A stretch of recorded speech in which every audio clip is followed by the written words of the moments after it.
hozirgina vodiyga yuborganimizdan keyin bizning keyingi xaridorimiz Chirchiqdan kelgan ekanlar. Ruslan, xush kelibsiz. Ruslan, oldindan kelib olib ketgan ekansiz. Men yo'q edim. Bolalar o'zi bor edi. Koy bo'ldi. Nimaga yana keldingiz? Qiziqki ko'rdik, yeyishlarni ko'rdik.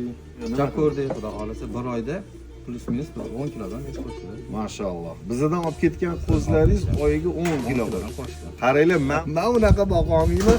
Odamlar mana 9-10 kilo o'rtacha qo'shyapti oyiga deyishyapti. Qiziqishga topib ko'rdik. Mashalloh.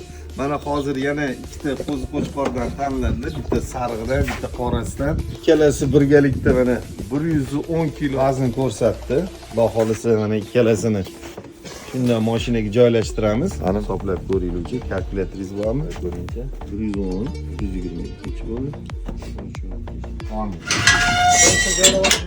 Yo, betdan ko'tara olmay qolamizda, keyin og'ir bo'ladi. Mashinaga ham ikkalasi joylashdi. Chirchiqqa qarab turib ketadigan bo'ldi bular. Aholisi yana ikkita qo'zi qo'chqorimiz mana Chirchiqqa qarab turib ketdi. Sizlar bilasiz, hali ham o'ylab o'tiribsizlarmi? Sizlar qachon kelasizlar?